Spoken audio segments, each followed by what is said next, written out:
waaw salaamaaleykum presse bi maa ngi lay nuyu yéen ñëpp di nuyu militants yi nga xam ne ak militantes yi teew fii tey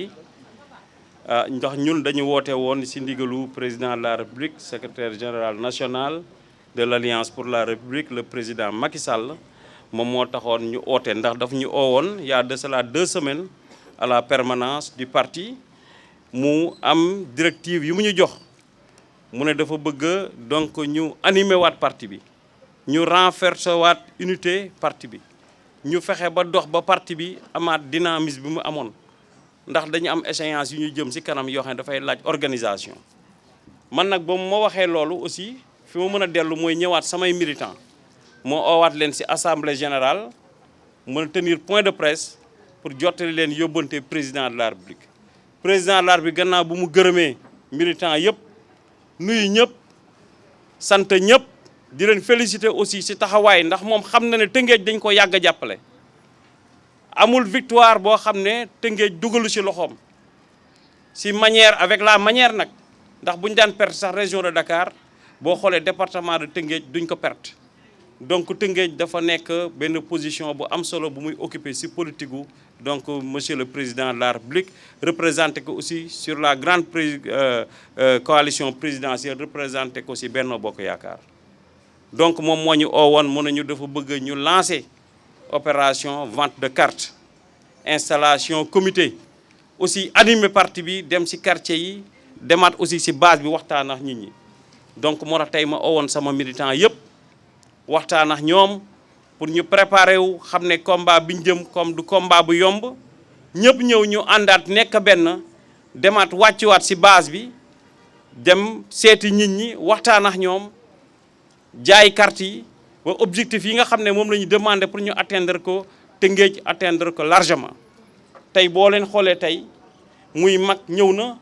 muy jeune ñëw na muy jigéen ñëw na donc kenn desul donc message bi mooy loolu moom mooy donc ñooñu ñëpp àndandoo nekk benn dans l'unité ñu mën a jublu ci liggéey bi jaay carte yi ba Tëngéej li nga xam ne moom lañ ko laaj mu am ko ñu aussi dem installé waat comité yi parce que moyens yooyu mooy moyens yi gën a efficace pour animer waat parti bi donc man mi nga xam ne donc nekk jeune fii ci Rufisque nekk responsable donc fii ci Tëngéej donc ma jël samay responsabilité ñi pour ñëw ñu jublu ci liggéey boobu nga xam ne moom la président de la République sant ñu pour ñu liggéeyal ko ba ma ñëwee nag ba ma waxee militants yi aussi ñu rafetlu ko dans la grande majorité ñëpp rafet nañ ne parti bi dafa nekkoon dans une situation léthargique il est temps que ñu redynamiser remobiliser le parti mais ñoom aussi am nañ ay revendications am nañ ay doléances yu ñu bëgg a jottali président de la République defe naa nag nettali ci gémmiñu borom la dàqee bëgg naa aussi ñu jox parole kenn ci jigéen ñi mu waxal jigéen ñi kenn ci jeunes yi aussi mu waxal góor ñi waxal jeunes yi pour message boobu ngeen mën ko jottali Sénégal jottali ko donc président jottali ko Alliance pour la République ak la grande coalition présidentielle.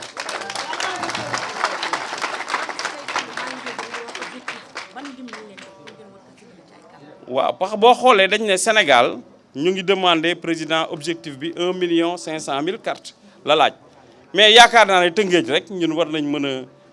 vraiment génn loo xamante ne presque lu mat 15% wala 10% si li nga xam ne moom lañ laaj ci Sénégal. defe naa ne loolu wane nañ ko. ci échéance yu bëri yu fi jaar wane nañ ko aussi ci référendum bi wane nañ ko ci élection législative yu jaar wane nañ ko ci présidentielle wane Tëngéej fa ñu taxawoon ñu ngi fa taxaw ba léegi di jàppale président mais bëgg aussi président mu déglu avec une oreille attentive les revendications et les doléances donc des Rufisquois.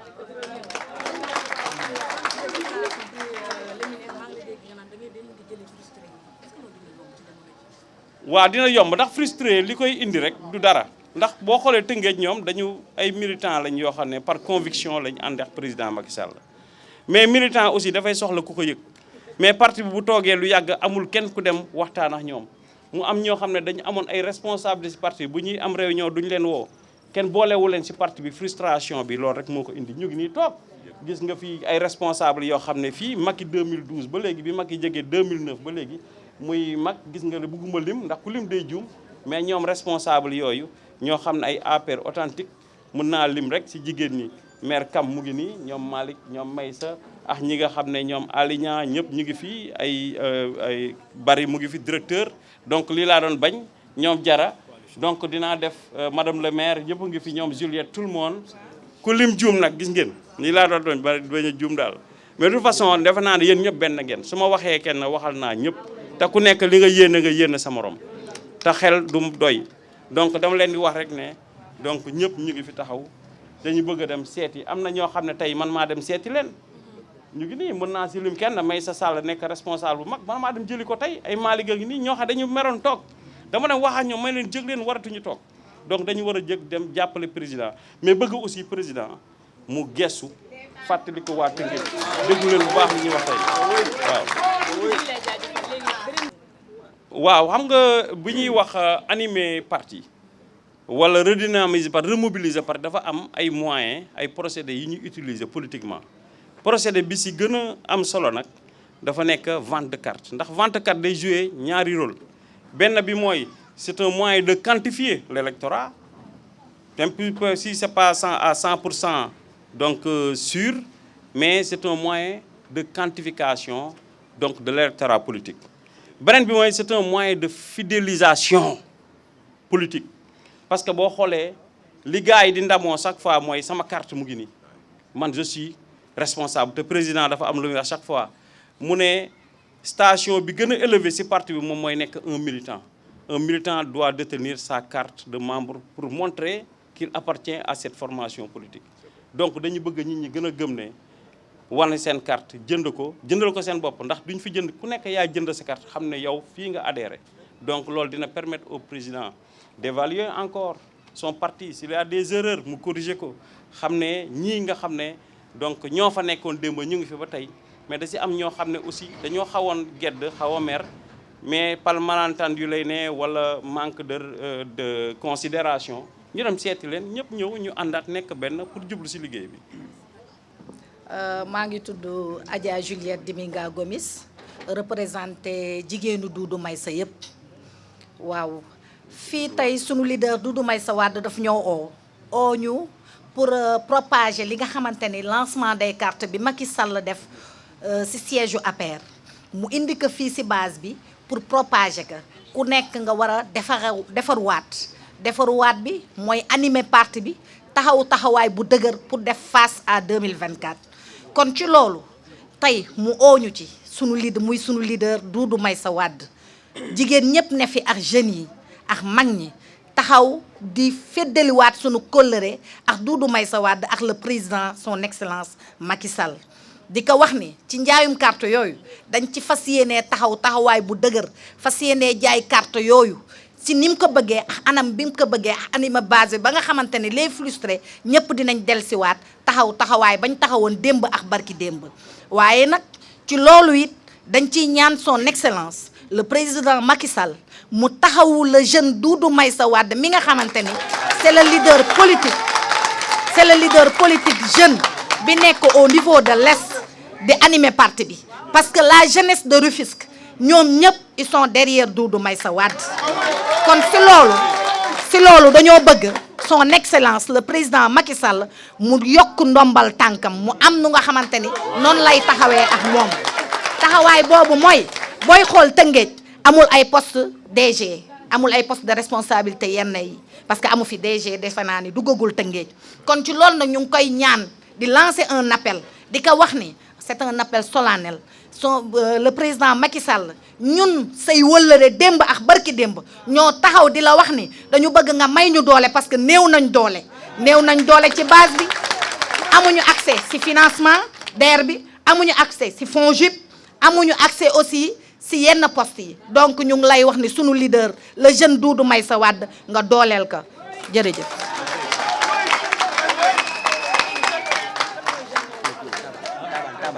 Bon, je me présente d'abord. Je m'appelle Monsieur Ebed Taban.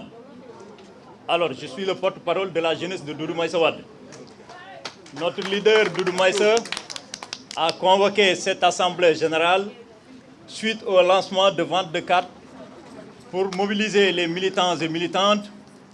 de l'APR. Et nous, jeunes, nous le félicitons et l'encourageons de cette initiative et nous sommes prêts pour l'accompagner. Cependant, les militants ont profité de cette occasion pour exprimer leurs doléances. Toute la jeunesse de Rufisque, les femmes, les personnes du troisième âge réclament tous un poste de direction pour notre leader Doudou Maïssa Wade. Nous demandons au président de la République de renforcer notre leader, lui doter des moyens pour mieux préparer les échéances à venir. Je vous remercie.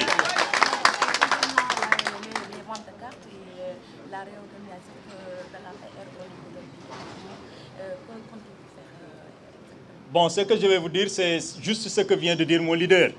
On est prêt pour vendre les cartes et les militants aussi sont prêts pour les acheter. Donc notre leader est prêt pour animer le parti pour sa survie à Rufisque. Et sachez que Doudou Maïssa est l'espoir de la ville de Rufisque. C'est lui l'espoir de la jeunesse et des femmes de Rufisque. Nous sommes toujours derrière lui pour le soutenir. Nous, ses souteneurs, nous, ses militants, les femmes, les jeunes. Nous sommes tous derrière lui pour le soutenir. Monsieur le Président de la République, sachez que votre seul espoir à Rufisque, c'est Doudou Maïssa Wade. Il faut bien le soutenir. Tout Rufisque est derrière lui. Je vous remercie. Donc, merci Madame et Monsieur la presse, merci d'être venus assister et couvrir donc, ce grand rassemblement, cette assemblée générale qui sera suivie d'un point de presse que nous avons donc, convoqué aujourd'hui suite à l'appel lancé par le secrétaire général national du parti L'Alliance pour la République, le président, son Excellence, M. Macky Sall, donc, qui nous a convoqués à la permanence du parti donc, pour procéder à l'animation, à la remobilisation et à la redynamisation donc, des rangs du parti et des militants. Nous avons saisi cette occasion donc, pour apporter une réponse à la convocation du président. Nous avons organisé cette conférence de presse pour apporter, donc, une réponse donc, à l'appel du président. Nous avons convoqué les militants, tout le monde sont là, vous avez vu les jeunes, les femmes, les personnes du troisième âge, nous sommes tous ici donc, pour répondre favorablement à cet appel. Et le président nous a dit que le moyen le plus efficace pour redynamiser et remobiliser, c'est de procéder à la vente des cartes, à l'installation des comités et d'aller dans les quartiers, donc s'enquérir de doléances des populations et de voir les militants, les frustrés, donc pour qu'on puisse réunir tout le monde autour donc, du président pour réussir les échéances futures. Nous avons appelé cette réunion, comme vous l'avez vu, les militants aussi ont fait valoir leurs doléances. Donc, et nous voudrions que le président apporte une oreille donc, attentive aux doléances et aux revendications des Rufisquois. Des Rufisquois qui ont toujours soutenu le président de la République. Donc, c'est ça l'objectif de la réunion, et d'apporter aux militants donc, ce que le président nous a demandé, d'aller voir tout le monde, redynamiser et procéder à la vente des cartes et de l'installation des comités au niveau des quartiers. Vous parlez de la vente des cartes de membres de l'APR. Est-ce que Rufisque est prêt? Ah oui, Rufisque est prêt. Vous avez vu la réaction dès que j'ai parlé donc, de la vente des cartes. Tout le monde était excité, tout le monde est content donc, de voir le parti donc, repartir sur de nouvelles bases par cette mobilisation. C'est un moyen de mobilisation extraordinaire qui permettra donc,